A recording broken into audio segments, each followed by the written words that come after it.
De retour sur ce plateau des 24 heures chrono de l'International, sur le plateau des TV5 Monde, 8e ville, 8e heure de direct, une aventure qui continue et qui est magnifique. Je suis aujourd'hui à ce moment précis pour Caracas au Venezuela et nous allons accueillir de suite Monsieur l'ambassadeur de France à Caracas, Frédéric Desagneaux. Vous m'entendez ? Oui, très bien. Bonjour et bonjour à vos invités. Bonjour. Oui, alors je profite de ce début d'émission et que la technique soit avec nous. Est-ce que vous pouvez nous présenter un peu justement Caracas et votre vision, votre approche de la communauté française à Caracas ? Eh bien, je commencerai par vous dire que la communauté française de Caracas et du Venezuela en général est le reflet de l'histoire des relations humaines entre nos deux pays, des relations anciennes, intenses, denses, puisque dès le XVIIIe siècle, des responsables politiques vénézuéliens, au XIXe également, se sont rendus dans notre pays. C'est une histoire qui marche dans les deux sens. Miranda a participé à la bataille de Valmy, Simón Bolívar s'est rendu à plusieurs reprises dans notre pays. Vous savez que c'est le père du Venezuela moderne. Et plus récemment encore, de nombreux artistes vénézuéliens ont résidé, ont créé, ont développé leur art dans notre pays, dans différents domaines.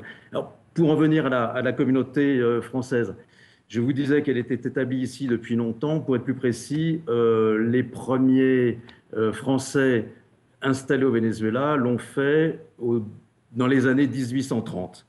Et ils venaient de Corse. Et pourquoi est-ce qu'ils venaient ici? C'est parce qu'ils étaient attirés par les richesses que contient ce pays, les richesses naturelles, et en particulier le café, le cacao, la canne à sucre, bref, des ressources à développer et à commercialiser. C'est comme ça que les premiers Français se sont installés ici. Ils ont continué à le faire tout au long du XIXe siècle. Mais naturellement, cette communauté française a subi des transformations, je dirais, à l'image de la transformation de la société vénézuélienne elle-même. Un mot sur les Corses, parce que c'est intéressant de noter que non seulement ils sont encore très soudés, très organisés à travers des associations, mais qu'ils ont donné 2 présidents à la République du Venezuela au siècle dernier, notamment l'un d'entre eux qui avait accueilli le président Charles de Gaulle, le général de Gaulle, lors de sa tournée historique en 1964 en Amérique latine. Le développement économique du Venezuela a amené de nouvelles catégories de Français à venir dans le pays, des expatriés au sens, je dirais, classique du terme, qui sont venus pour des séjours plus courts. Et il faut savoir que la France est un partenaire historique du développement économique du Venezuela, notamment dans le domaine pétrolier, avec le boom pétrolier des années 70. Alors, cela explique comment est composée notre communauté. Une grande majorité de binationaux, qui sont les descendants des premiers Français installés dans le pays. Nous avons plus de 2 tiers de binationaux. Et puis des expatriés, c'est-à-dire des actifs qui travaillent dans l'industrie, dans les services. Une communauté plutôt jeune, la moyenne d'âge est de 39 ans, et établie pour les 2 tiers à Caracas. Si on parle chiffres, oui. Et plus concrètement, je vous dirais qu'au 31 décembre 2012, c'est-à-dire, c'est les chiffres les plus récents évidemment que l'on puisse avoir, il y avait 4 581 Français inscrits au registre de l'ambassade. Ce qui veut dire que la communauté en fait est un peu plus nombreuse, puisqu'on évalue à entre 500 et 1000 compatriotes, souvent d'ailleurs aussi binationaux, franco-vénézuéliens, qui sont installés dans le pays, qui y vivent de manière permanente et qui ne sont pas inscrits chez nous. Donc je dirais au total, on peut compter 5500 Français au Venezuela, avec un réseau associatif important, évidemment un réseau économique par le biais des implantations des entreprises françaises et un réseau culturel qui sont tout à fait dynamiques, actifs et avec des perspectives intéressantes. Alors, monsieur l'ambassadeur, vous qui êtes arrivé au Venezuela il y a relativement peu de temps, si mes souvenirs sont bons, en gros 3 mois, quelle est votre impression face à ce pays, votre première impression qui est quand même intéressante pour un homme comme vous qui avez l'habitude de voyager au nom de la France ? Écoutez, ben justement, pour le représentant de la France, hein, et toute l'équipe qui représente la France à travers l'ambassade, je dirais que les premières impressions sont celles d'un pays passionnant, un pays dynamique, un pays dans lequel le débat politique est vif et dense et parfois aigu. Il y a eu des élections municipales il y a quelques semaines. Un pays également où nous avons des enjeux considérables, notamment en matière économique. Il s'agit de défendre les intérêts des entreprises françaises, il s'agit de promouvoir leur offre, il s'agit de développer notre influence, la renforcer à travers des collaborations scientifiques dans le domaine de la recherche, de la technologie, et puis naturellement veiller aux intérêts et à la situation d'une communauté française dont je vous dressais le portrait rapide. Qui vit dans un pays, il ne faut pas se le cacher, hein, qui est complexe, qui est parfois compliqué et difficile. Mais si je parle de défis et de prospectives ou de perspectives, d'enjeux, c'est que nous nous appuyons sur un réseau, sur un faisceau de relations dans le domaine de la coopération culturelle et scientifique, dans le domaine commercial et économique, qui est quand même substantiel.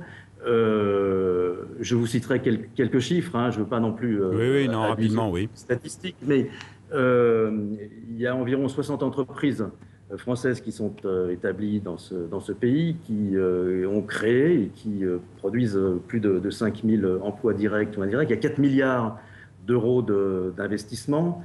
Il y a une présence historique dans le secteur pétrolier, dans le secteur des transports, ces entreprises françaises qui ont construit le métro de Caracas. Oui. Et quelles que soient les difficultés, il y a des perspectives qui sont ouvertes. Merci, merci Monsieur l'ambassadeur. Vous reprenez la parole quand vous voulez, comme prévu. Il n'y a pas de problème. La technique est extrêmement bonne, donc il n'y a pas de souci. Vous revenez avec nous quand vous voulez. Et juste avant de venir sur ce plateau, si vous le permettez, on va aller interviewer Romain Migus, Français installé justement à Caracas, faisant partie des 5000 Français de l'étranger que nous évoquait l'ambassadeur à l'instant. Un pays à deux vitesses et les inégalités. Alors, Romain Migus. Bonjour Paris, ou plutôt bonsoir. Un grand bonsoir depuis Caracas, capitale du Venezuela, avec une vue panoramique de cette ville, avec notamment les collines, les fameux barrios, bidonvilles, et la ville formelle qui est juste en dessous. Donc Caracas, une grande mégalopole, 6 millions d'habitants, une vie assez chère par rapport au salaire minimum qui est donc de 3500 bolivars. Par exemple, on peut compter une sortie pour le cinéma à 200 bolivars, donc quasiment 8% du salaire minimum. Les produits on va dire de première nécessité, par contre, les produits du panier de la ménagère sont couverts puisque le gouvernement a aussi un plan d'accès à la nourriture principale des Vénézuéliens. Donc il y a un peu un pays à deux vitesses. De retour sur ce plateau des 24 heures chrono de l'International. Alors, j'accueille enfin, j'oserais dire, François Meurice. Bonjour. Bonjour. Donc, vous êtes journaliste et donc, vous dites-nous quelques mots sur votre métier et plus particulièrement votre implication pour le Venezuela. Alors aujourd'hui, je suis rédacteur en chef de Terra Eco, qui est un bimédia sur Internet et sur papier sur le développement durable.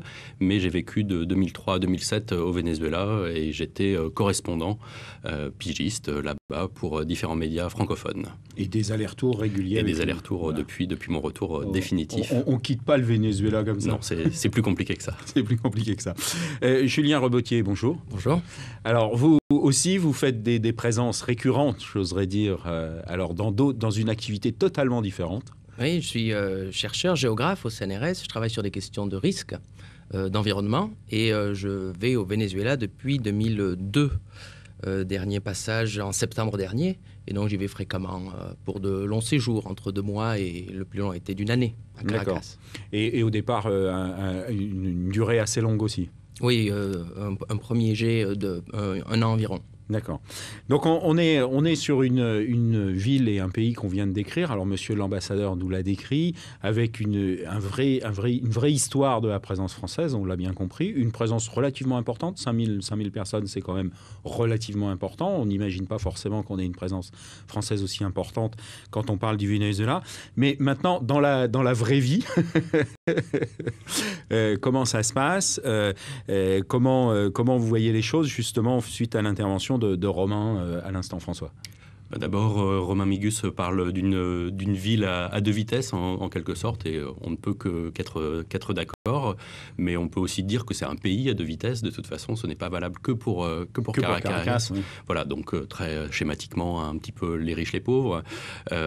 C'est vraiment une société assez coupée en deux.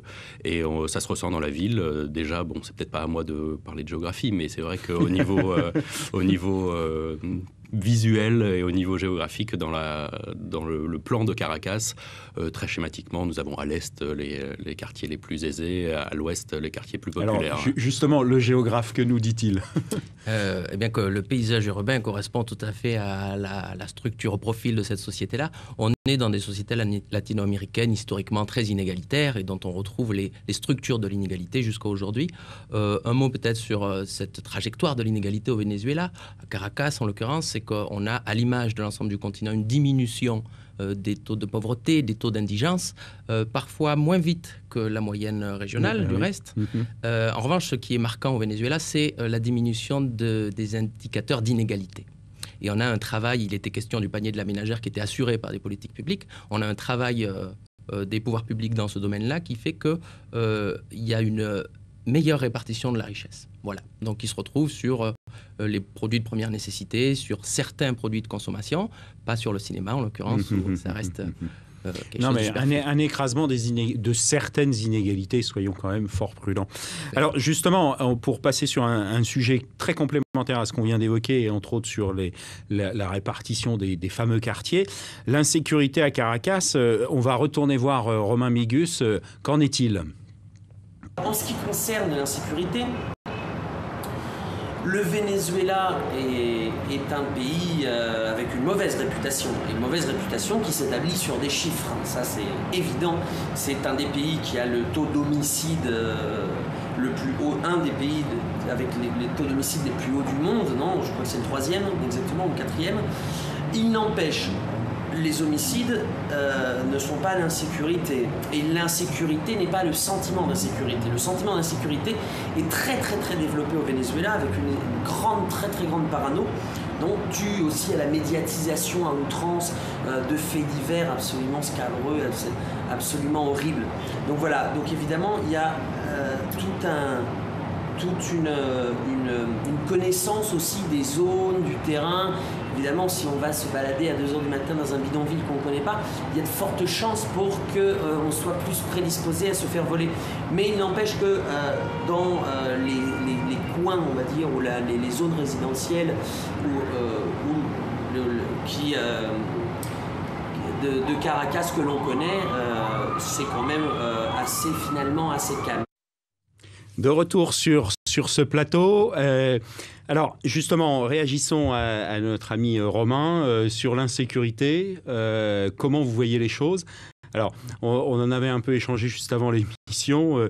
Julien, comment vous avez vécu ces choses-là et comment vous préhendez ces choses-là à ce moment ? Quelle est votre préhension des choses, pardon ? Oui, alors c'est vrai qu'on a eu une expérience parfois problématique avec des épisodes, des anecdotes qui nous sont arrivés à tous à Caracas comme dans d'autres grandes villes d'Amérique latine. Peut-être un peu plus à Caracas, c'est vrai, les chiffres sont là, c'est sûr, mais j'aimerais souligner un point, c'est que la distribution des faits de criminalité ou des homicides à Caracas ne correspond pas au sentiment d'insécurité, à la peur que peut inspirer l'insécurité. C'est-à-dire que la distribution des crimes et des délits, elle reprend une géographie sociale, les pauvres, et une géographie fonctionnelle de la ville, là où il y a du monde, là où on se transporte, là où on travaille. Donc ces deux endroits-là marquent mécaniquement les choses, et la peur de l'insécurité, elle colle beaucoup plus à une géographie sociale de la ville qui oppose l'Est à l'ouest. Donc les quartiers dangereux dont on se méfie, stigmatisés, en fonction du point de vue où on se place, ça reprend beaucoup plus cette société-là ségrégée que les faits et la distribution des faits, qu'il faut connaître néanmoins. Et concrètement, François, il vous est arrivé des petites choses, vous, oui, modestement, mais... Oui, très modestement, puisque ce que je disais dans la préparation de l'émission, moi j'étais peut-être un contre-exemple en étant resté un peu plus de 4 ans au Venezuela et en ayant à subir qu'un vol, somme toute, mineur de téléphone portable, une nuit. Voilà, on peut dire que quelqu'un qui reste 4 ans à Caracas, normalement, il devrait lui arriver un petit peu plus qu'un vol de portable en 4 ans. Mais concrètement, on fait quoi pour vivre correctement à Caracas et être suffisamment prudent pour qu'il ne nous arrive rien? Parce que manifestement, vous allez bien, messieurs. Tout va bien. Tout va bien. Dans ce cas-là, dans le cas d'un problème comme a eu François, que faut-il faire? Très simplement, les réflexes, on va dire, de bon sens. Ne pas sortir avec des signes de richesse manifestes, apparents, autour des poignets, autour du cou, des appareils photo, des choses voyantes, tâcher de se fondre, évidemment. Du bon sens, ne pas se promener la nuit dans un quartier qu'on ne connaît pas. Ce que disait Romain. Ce que disait Romain, évidemment. Et oui. Il s'avère que, de toute façon, si vous êtes jeune, garçon, plutôt à la peau noire, sombre, que vous habitez dans l'Ouest, vous avez bien plus de chances d'avoir des problèmes que si vous êtes comme nous, malheureusement, mais c'est un fait. François, une réalité, une concrète? Ah oui, tout à fait, une vraie réalité autour de ça, et puis encore d'autres petits conseils. Alors c'est vrai qu'on le voit souvent sur le site du ministère des Affaires étrangères, dans les guides de tourisme, le sac à dos devant, ce genre de choses, quand on se promène dans Caracas, ça c'est une réalité, et c'est quelque chose qu'on intègre très vite.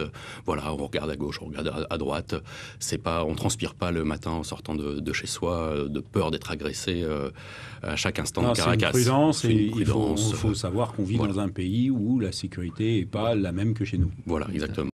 Il faut être prudent. Les chiffres ne sont pas très bons et ça sert à rien de dire qu'ils n'existent pas. Voilà, très bien. Voilà.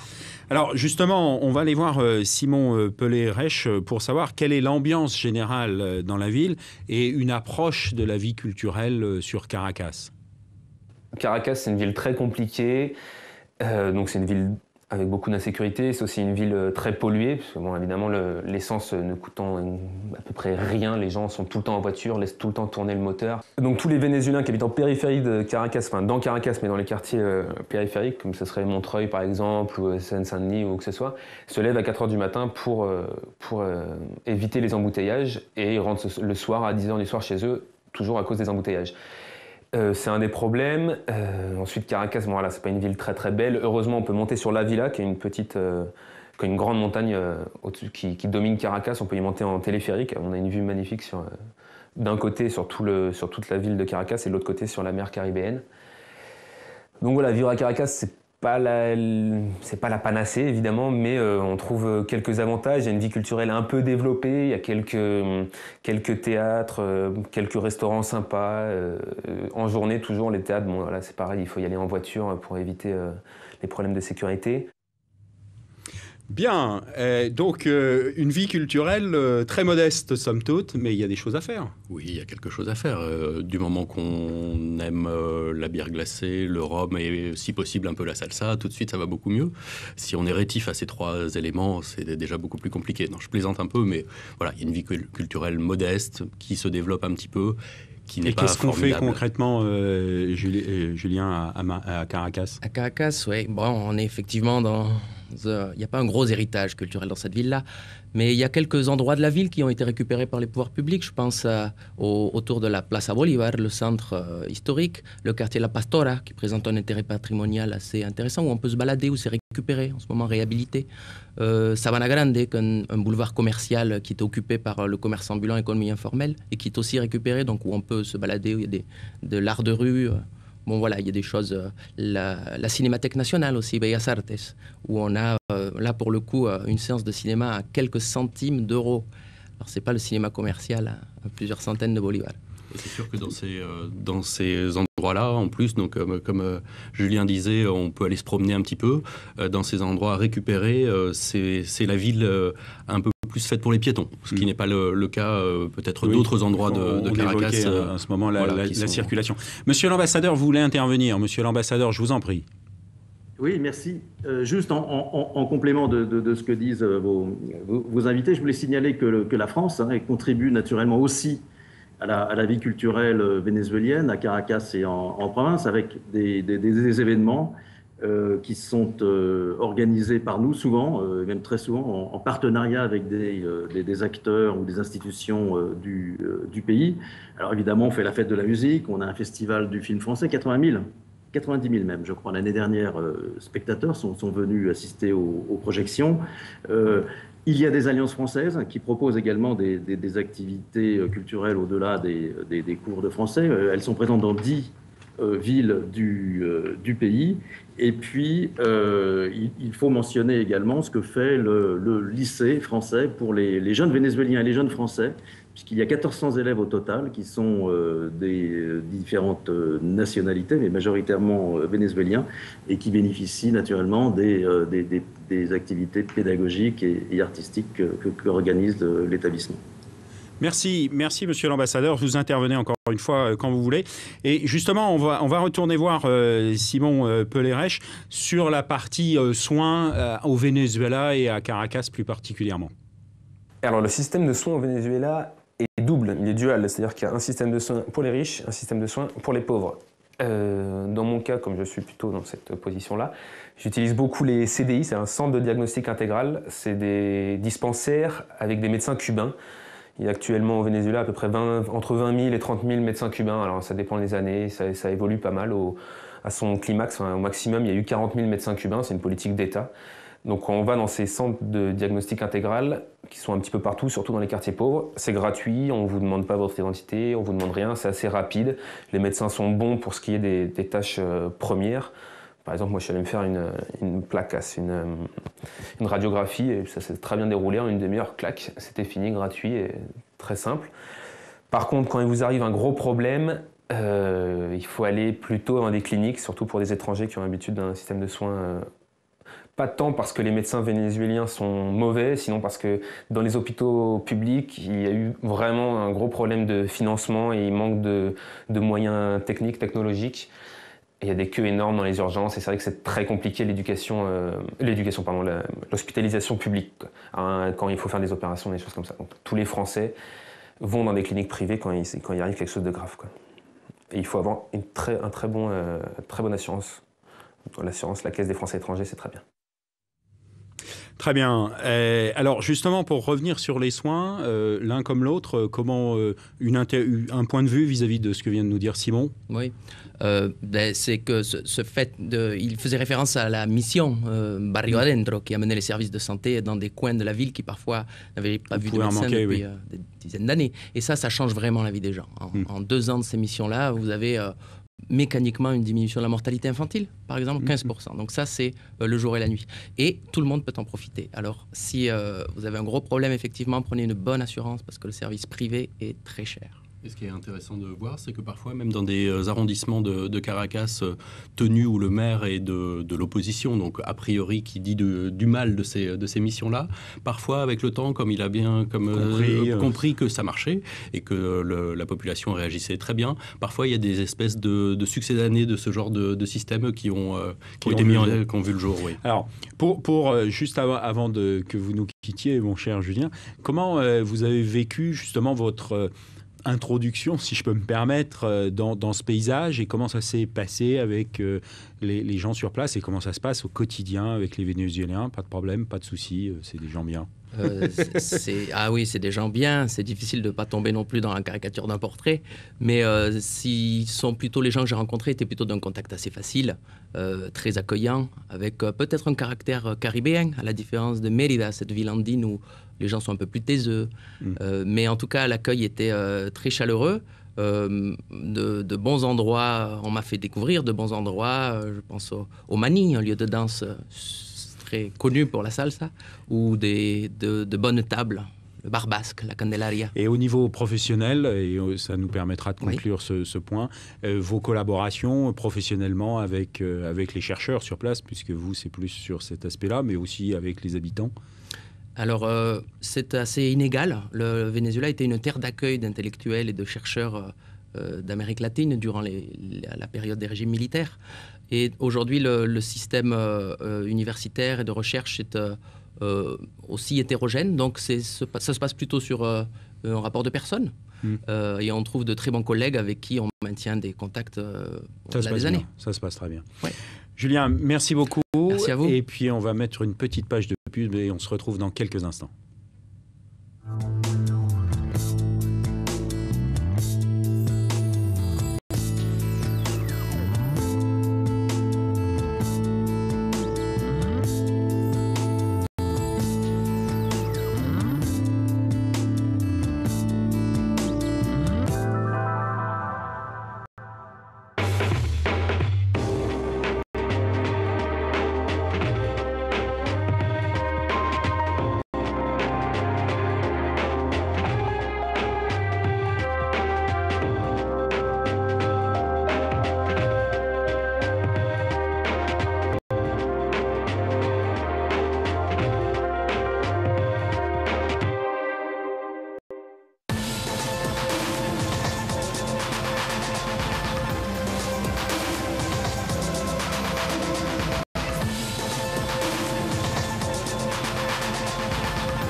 De retour sur le plateau des 24 heures chrono de l'international chez TV5 Monde, Caracas, Venezuela, 8e ville des 24 heures de 2014.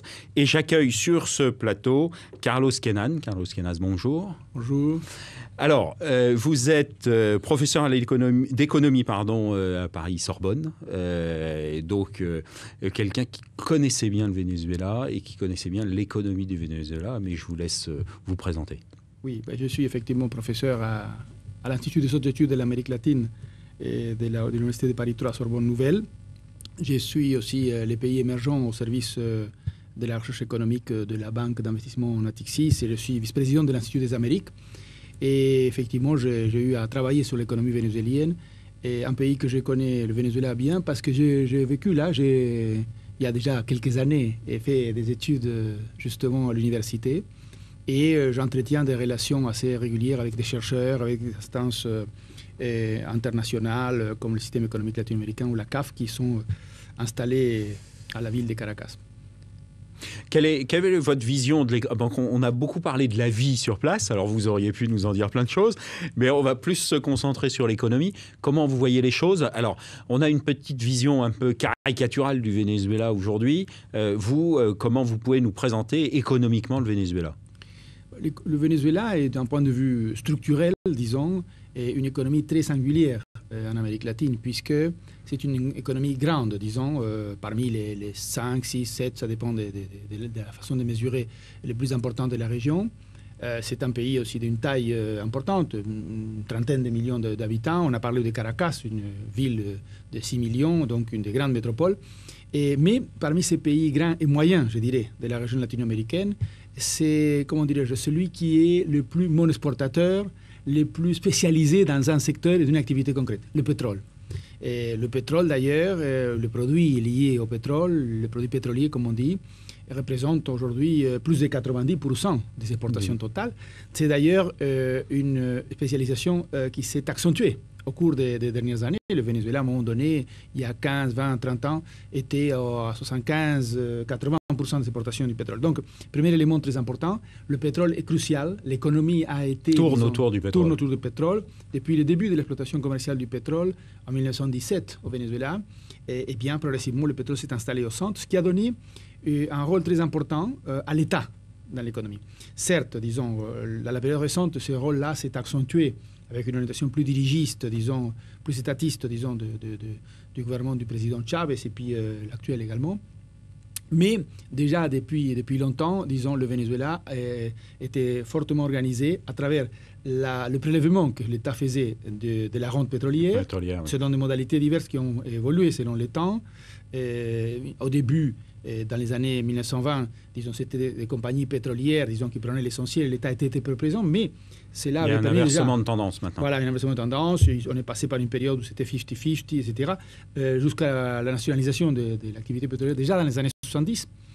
Et d'autre part, disons, cet État-là donc, a fortement fonctionné lié aux recettes pétrolières. Encore aujourd'hui, 50% des recettes fiscales viennent du secteur pétrolier, oui. qui représente, comme je l'ai déjà dit, plus de 90% des recettes, des exportations. Et on va juste aller interviewer Simon Pellerech sur la notion de main-d'œuvre et sur la partie main-d'œuvre vénézuélienne. Simon, à vous. Bon, alors, il est difficile de trouver de la main-d'œuvre expérimentée au Venezuela, à Caracas du moins. C'est-à-dire que beaucoup d'entreprises locales aiment bien. Si vous êtes français, vous n'avez aucune compétence, vous allez y aller. Rien que le fait que vous soyez français, c'est bon, vous allez pouvoir trouver un emploi normalement. Je ne vais pas m'avancer. Et ensuite, ils vont chercher des emplois avec des profils expérimentés européens ou américains, en considérant que les études là-bas sont meilleures qu'au Venezuela. De retour sur le plateau, alors on parlait d'économie du pétrole. On vient de voir la partie accueil des Français, mais d'autres secteurs d'activité pour l'entrepreneur français en dehors du marchand de biscuits qu'on pourrait connaître de notre enfance et avec un grand chapeau. Autrement, autre chose comme vision des choses? À travers ce que l'on a dit tout à l'heure, c'est-à-dire qu'il y a le pétrole et un rôle très important de l'État, et qui a été fondamental pour l'organisation et la construction des infrastructures du pays depuis le début du XXe siècle. Je dirais que du point de vue de l'entrepreneur, notamment français, disons, il y a sans doute l'activité pétrolière et énergétique en général, parce que c'est un pays très important, non seulement les premières réserves prouvées de pétrole, mais aussi un grand producteur de gaz et d'autres ressources liées minières également. Oui. Toutes les ressources naturelles. Voilà, un pays d'une grande biodiversité, etc. Mais le secteur pétrolier est fondamental et effectivement, c'est ça qui structure le système. Ont été présentes là. Et après, tout ce qui a trait aux travaux publics, aux infrastructures, est très important, justement, du fait de ce rôle de l'État. Donc, les grands contrats, on a parlé de la présence française dans les secteurs, n'est-ce pas, du métro de Caracas. Mais il y a beaucoup à faire aussi dans les nouvelles infrastructures à développer, parce qu'il y a un retard important du Venezuela à ce niveau-là pour relier l'ensemble du territoire national, ou dans un autre domaine, disons, qui prend de l'importance au cours de ces dernières années, l'assainissement des eaux, par exemple, du fleuve Guaire. Tout ce qui concerne l'infrastructure du pays. Exactement, là c'est très important. Une intervention, François, parce que je vois François qui valide toutes les choses. Je valide absolument tous ces éléments. On pourrait, alors c'est évidemment beaucoup plus anecdotique en termes de pourcentage, on pourrait parler également du potentiel, plus que de la réalité, mais du potentiel touristique du Venezuela. C'est quand même un pays magnifique, un pays que parfois on vend dans les guides comme un résumé de l'Amérique latine. C'est vrai qu'on a un littoral sur la mer des Caraïbes qui est gigantesque.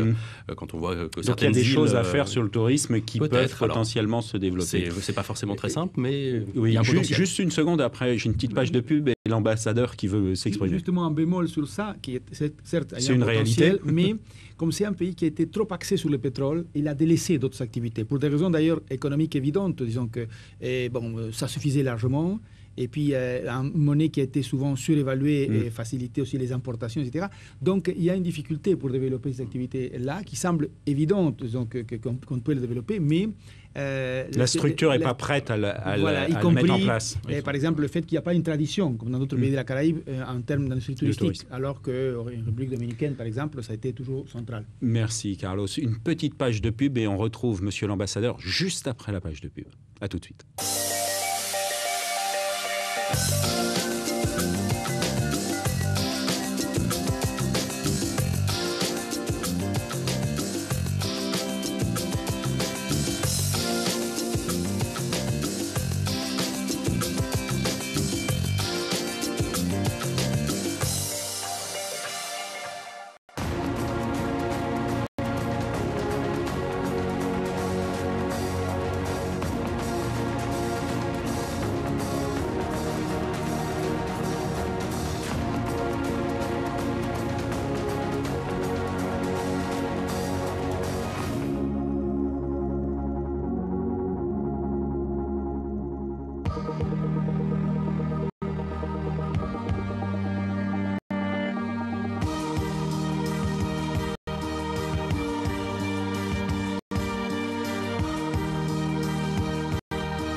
De retour sur le plateau des 24 heures chrono de l'International, Caracas en direct, 8e ville des 24 heures. Et nous retrouvons en direct Monsieur l'ambassadeur. Monsieur l'ambassadeur, vous vouliez intervenir?